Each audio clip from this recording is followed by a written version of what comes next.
Greetings, fellow Gorehounds, and welcome back to a Blood Splattered vlog. I'm the Horror Guru. And I'm Count Jackula. And we, during quarantine, have been binging a whole bunch of TV shows. One of which that we just finished was Castlevania Season 3. Castlevania, if you don't know, is the anime adaptation of the video games done by Warren Ellis. Yep. On Netflix. And if you're not watching this thing, I don't know what the hell is wrong with you. You should be watching this thing because it is everything you love about old school gory graphic anime while also being very, very faithful to the games. Yeah, it's very faithful to the lore of Castlevania. Surprisingly so. Mm-hmm. One of the things I like about it consistently is, with the exception of Alucard, like, none of the characters of Castlevania are given personalities in the game. No, not really, not much. You know, not any of the ones they use, anyway. So it was really cool to see him give, for example, Trevor Belmont and Saifa Belem, like, a fucking character traits. All these distinct personalities, and they're all the kind of personalities you expect out of a Warren Ellis story. Yes. Like, you have, like, the kind of drunkard hero who's just reluctantly helping people, but all he really wants to do is just drink and, like, yeah, because sleep. he's just done with people. Yep. Like, he's like, look, I fucking help you. He's people. a complete misanthrope at this point. But he does it because it's what he's good at, and it makes him feel good to punch monsters, and at the end of the day, he's still got a heart of gold. Yeah. And was it Saifa? Saifa. Yeah. And she's just fun. Yeah. I like her. She's just that girl who's just like, I've always been kind of like closed off, not really doing anything with my life, but I kind of like fighting monsters. Yeah, let's kill monsters. I kind of like going on adventures. Let's do this. And one thing I like about the development of this season is that in the first two seasons, you kind of see the budding relationship between Saifa and Trevor. And in this season, they're just flat out together. There's none of that will they, won't they. They're just together. They're fucking all the time. And it's fucking adorable. Yeah.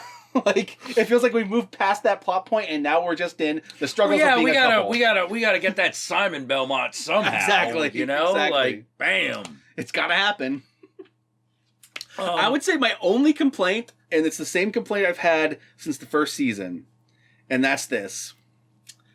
I really want that classic Simon Belmont theme song. Dun-dun-dun-dun. Yeah. I really want that. Dun-dun-dun-dun. Like, there's moments when Yeah. Trevor, like, whips out his whip where I'm half expecting it to happen. Yeah. And it doesn't happen. I'm always like, Vampire "Aw." Killer doesn't play. I'm always And just you're like, "Aw, man." come on. You gave us bloody tears. Give us fucking Vampire Killer. Yeah. You No, know? I get it. That's mainly Simon's song, not Trevor, but I still would like to have heard it. Yeah. Like if they did that, like did a time skip and then it's Simon Belmont and then he whips it out and then My assumption is if the show goes on long enough to where they actually do skip to Simon actually being there, they're probably going to use this theme at that point. Oh, Like, they're probably gonna. Yeah. It's a foregone conclusion at that point. That's if the show lasts that long, which we know it's renewed for another season, but we're not sure how long it's going to go. Yeah.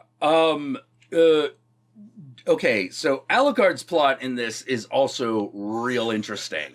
What I like about his plot is that it is totally... It's a mood. Yeah. It's a mood, especially right now during self-quarantine.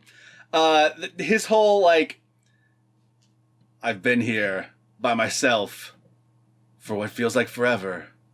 Or maybe it was just a month. Yeah. Yeah. Just like, I feel that. Yeah. And he's just like, he has no idea how long he's been in isolation. He's pretty sure it's not been a year. Pretty sure. He's basically, he's fucking peering out and like hunting like fucking deer and shit to like, he's got this whole castle to himself, but like he's the only one there. So he's super lonely and he misses his friends. Yeah. He even has like a Trevor and a Saifa doll that he talks to. And it's adorable as fuck. It's super fucking adorable. It's like, what say you, Trevor? Hey, I'm Trevor Belmont, and I just like to drink and be rowdy and be hairy and just be very, very smelly. Where's the beer?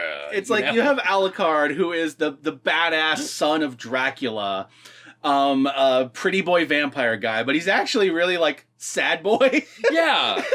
Yeah, like it's just so like I don't understand what. And you just kind of want to reach out and hug him. You're just like, yeah. He is Whoopi Destroyer of Worlds. absolutely. You know, which I was like, well, no, that's him. That's that character.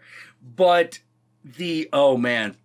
fucked up shit happens to him. Oh yeah, absolutely. Fucked up shit. The other plot line outside of Trevor and Sifa, who are investigating a weird plot with this weird cult in this one town.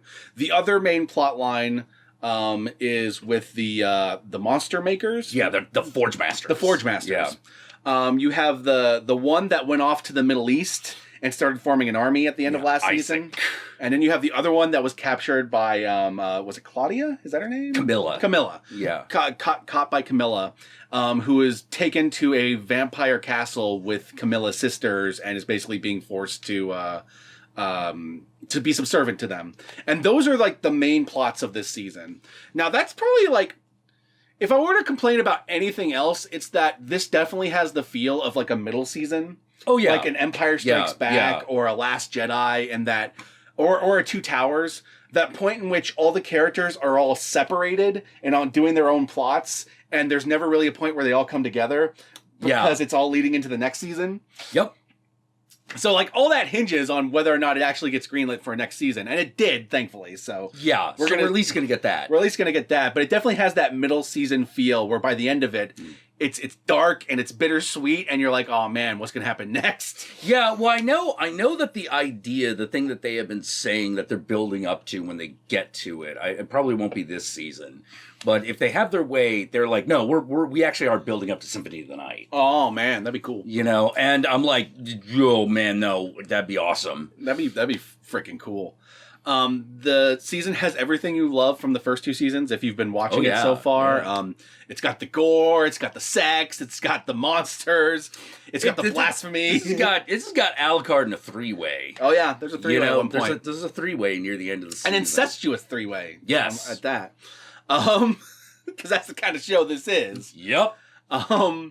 It's got budding romances with sinister overtones. Yeah. And it's got men of God. It's got crazy Rasputin guy being slaughtered. Yes, crazy Rasputin guy. Oh God. When we get to the spoilers, we got some shit to talk about because this thing goes insane by the end of it. Woo! Yep. So definitely recommend this season. I recommend the whole show if you're not watching it yet. I'm pretty sure when we did our first vlogs, they were on Jack's channel. So this is the first time on my channel, if you're watching this, that you've heard me talk about this. But I love the Castlevania show. Yeah. So if you want, we'll put some links to it. It's the perfect show. If you're a video game fan and you want a good video game adaptation, this is one of the best. I would say it's the best video game adaptation. Probably. I think that might be safe to say. Because it's so fucking, like, pitch perfect. It is, if you like old school fucked up anime, this is the return to that. Like the 80s, 90s anime style. This is what that is. But as a show, instead of just an OVA. It's also, if you're a horror fan, it is a fucked up horror show. A lot of monsters. And if you just like fantasy shows, it's also a really fun fantasy show at that. So yeah, magic and sorcery. Oh man, one of the things I really liked, before we move on to spoilers, one of the things I really liked was, so the Forge Masters basically summon demons and put them in physical bodies and stuff and all that. They use corpses to create demons. Yeah. That's where all the monsters that you're fighting in the Castlevania series is supposed to come from. So having set that up, at one point, Isaac starts talking to his creatures. And he's like, which one of you remembers this place?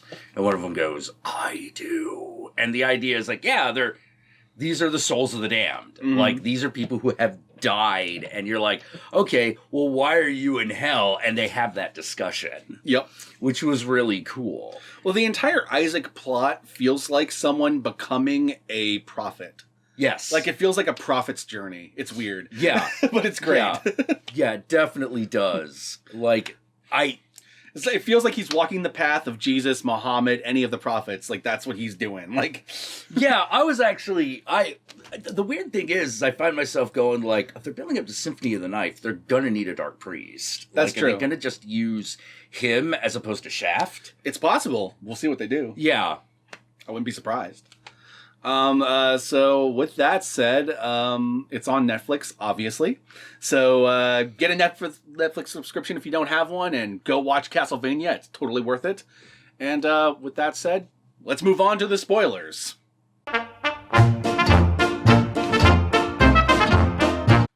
Okay, once again, this thing ends with another Alucard gut punch. Oh God, poor Alucard. Yeah. Oh man. Like his life blows. Yeah, like he basically over the course of this season, he goes from being lonely and missing his friends and missing the call to adventure and missing having something to do other than just sulking in his castle.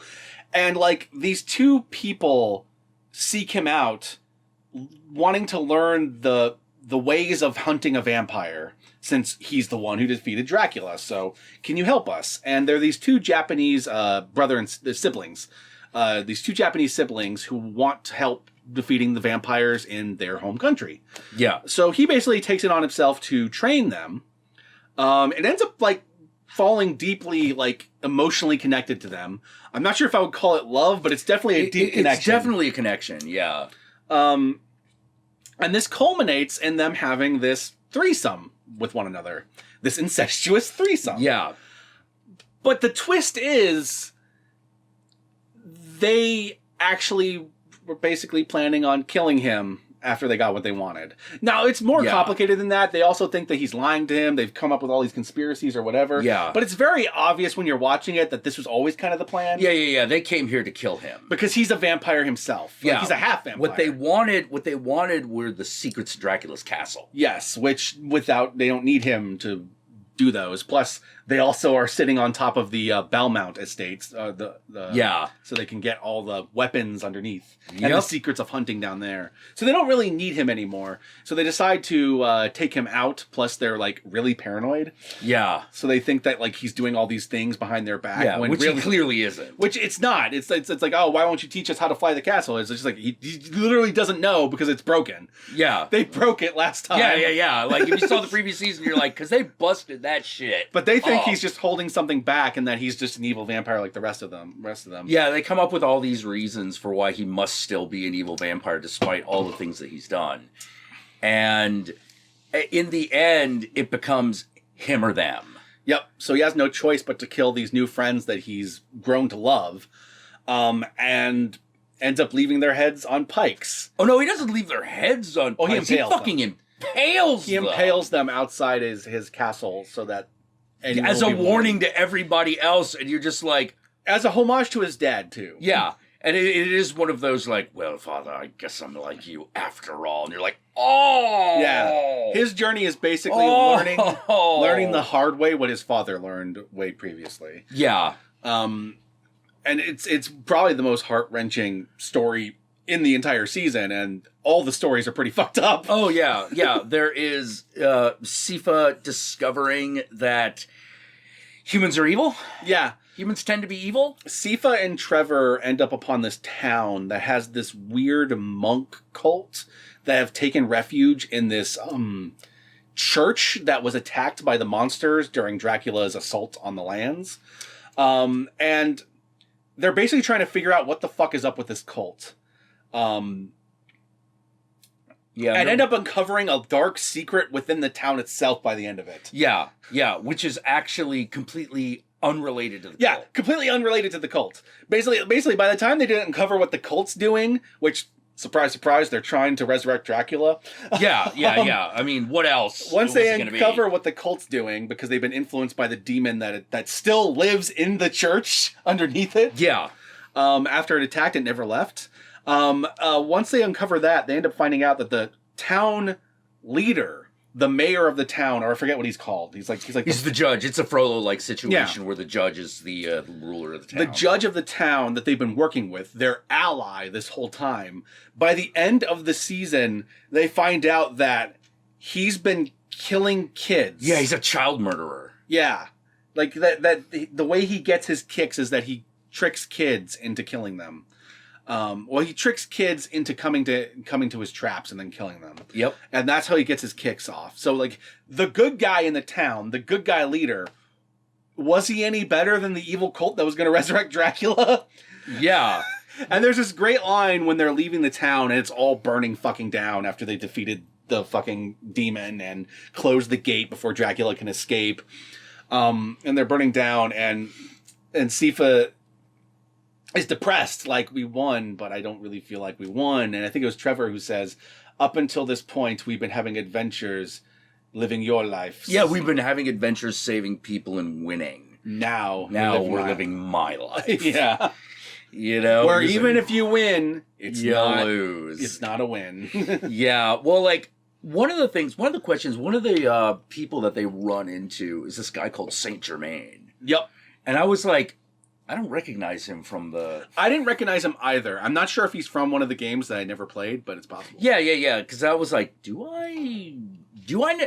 Is this guy in the Castlevania If there's lore, something or about he's him, new, you know? if there's something about him in the lore that you hardcore fans know, feel free to let us know below. Yeah. Because I was really surprised that I didn't recognize him. I thought they were going to fucking introduce like Grant Dynasty in this, actually, because all the fucking stuff that happens with pirates. Yeah. All right, so basically, so you're like, pirates, what the fuck? Okay, that's Isaac's plot. Yep.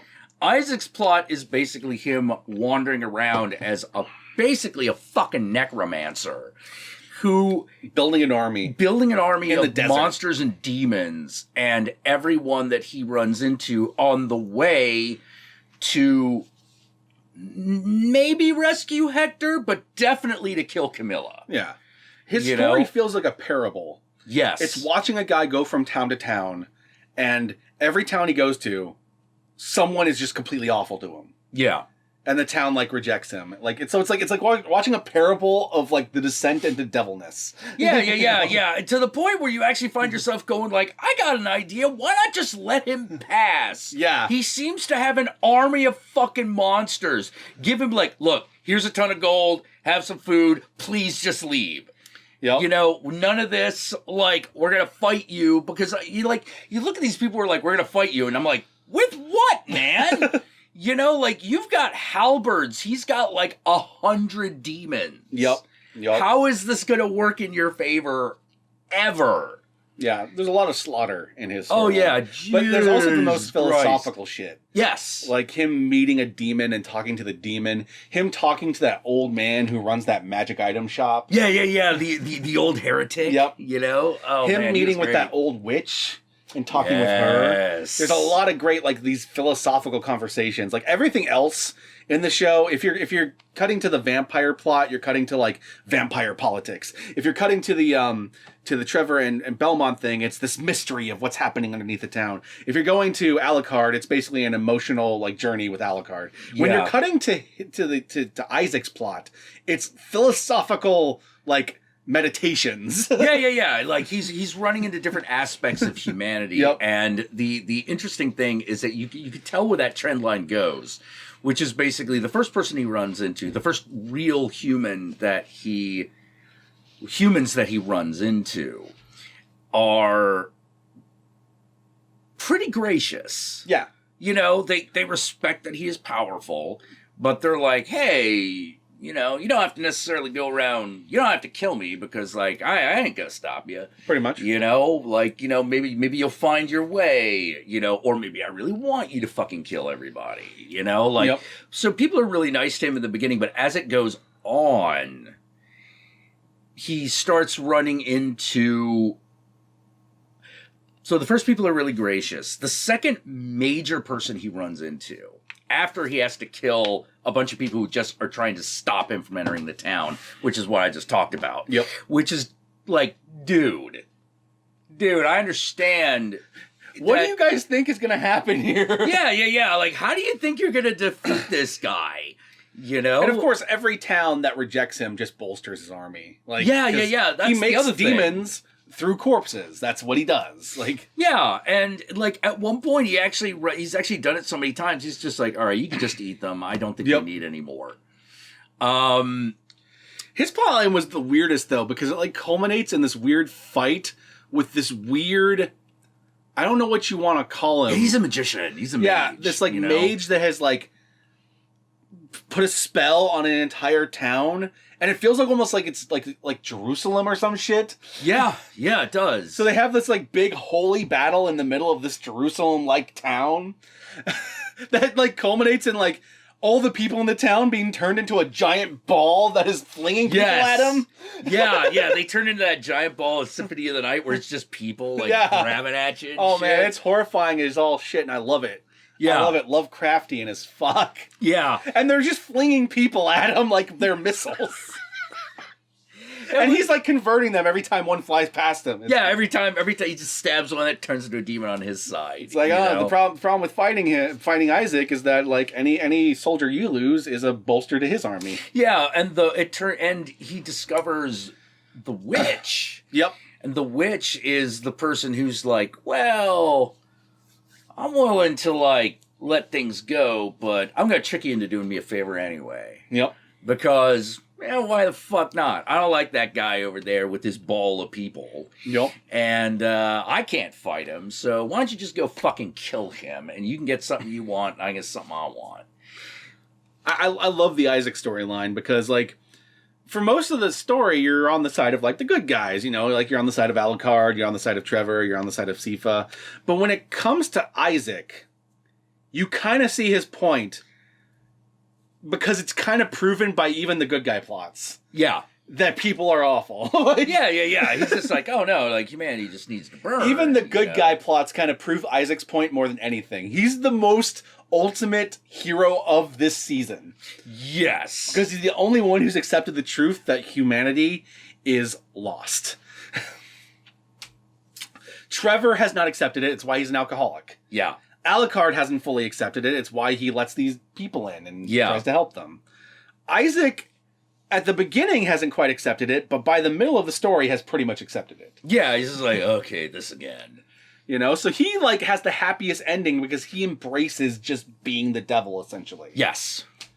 Yeah, he everyone just else the bad guy. Everyone else is so struggling with their goodness inside that they're either like tearing themselves apart, like Alucard is, or they're like drunken and depressed. Like, yeah, and that's to say nothing of Hector's plot, which involves which is basically a dom sub relationship with this girl vampire. If there's anything Hector's plot proves, it's that the vampires aren't much better. Oh no, you can't trust that shit. Can't trust that shit. Hector was kidnapped by Carmilla and brought to her sisters in this castle far away from where Dracula was fighting. And they're basically reforming their vampire army to try to take over the world again. They don't reach the point where they actually start like sieging anything by the end of the season because basically the main plot is them trying to manipulate Hector into joining them and creating a new demon army for them. But in order to do that, the youngest sister basically starts seducing him.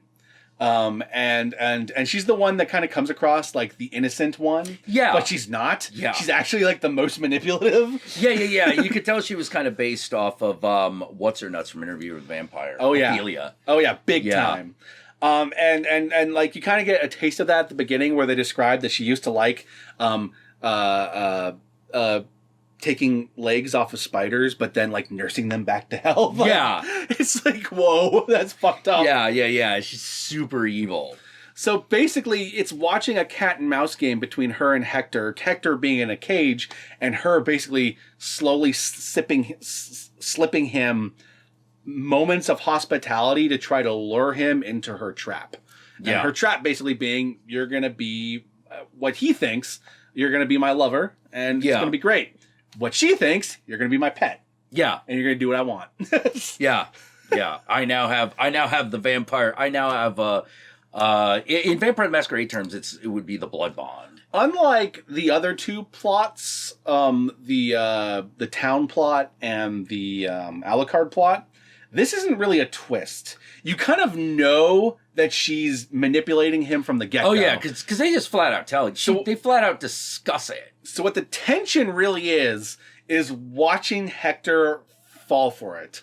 and realize and watching and going like, well, I can't blame him for falling for it in this moment. He's kind of like broken down. What is he gonna do? He's been broken down to his like barest essential, and he has nothing left. So he's just clinging on to whatever he can to stay alive and to stay feeling human, even if that's human as a slave. But it is still heartbreaking when he comes to the realization of the choice he's made, that he has just become a pet and he's effectively a slave, which was the thing that he wanted to destroy humanity for doing, which was enslaving people. Yep. So he's learning that vampires not much better. Vampires not much better. Which you kind of already learned that from the last season, but it's more reinforced here. Yes. You know, oh man, like there's a lot of oh man, big Russian woman vampire. You know, I spent a huge chunk of this season trying to figure out if the four sisters were actually sisters, or if they were just sisters in the sense that they're like they're all vampires. So hey, sister, how you doing? Yeah. I get the feeling it's a little bit more than that. Yeah. But that's the basis. Are they flat out sisters, or is it like a comrade situation? Like, hey, comrade, instead of that, you say, hey, sister. I think it's more like we've all had sex with each other. Yeah. You know, like that. But what made it complicated for me was the fact that there's two of them that are just in love with one another. Yeah. And fucking. And so I was just like, are they like actual blood sisters, or are they all sisters because they were all turned by the same vampire? What is it? And then I realized by the end of it, they're vampires. It doesn't really matter. It could be any of those things. Yeah. All you need to know is that these four are loyal to each other. You know, they care about each other in the way that they care about things, and they are all fucking evil. Yep. I will say this: the one thing that makes the four vampires probably better than the basic humans is that they are more loyal to each other. Yes, there's at least that. So far. Because remember, Carmilla did turn on Dracula, so... She did. Yeah, she tried to take that shit over, and then fucking they had to step on that on the quick pass. So for now, they're all loyal, but we'll see. So yeah, this was a fantastic season. But it is a middle season, so it kind of ends in a way where you're like, oh god, how are they going to get out of this? Yeah. Where are they going to go? Because like I don't think... We're entering into territory where there's not a lot of guidance from the games. Yeah. So we're going to have to see where they go, because we know where a lot of these characters are going to end up. Yeah. But there is that big question of like, well, how are you going to get there? Like, what's the next step? What's going to happen next? You know, how is Alucard going to be further broken down? How is like Isaac going to continue his prophet's journey and all that jazz? How are we going to get Alucard to the point where he's a hero again? Because it's obvious that he's going down his dark dad path. Yep. You know, and what the hell is going to happen with Isaac? Because he's building an army to essentially take on Carmilla. Yeah. So when are we going to get that confrontation? Yeah. Because you could tell that's building up to like Isaac and Hector fighting each other. Because he's mad at the betrayal of his friend Dracula. So yeah. So there's a lot happening. It's Two Towers. It's Empire Strikes Back. It's The Last Jedi. It's that middle story that kind of ends with you hanging, wondering what's going to happen next.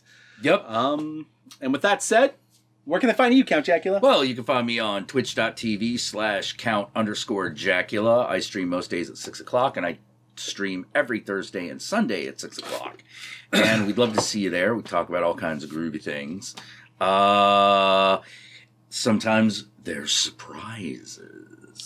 Ooh. You can also follow me on Twitter @count_Jackula. Yet again, it's like this pattern.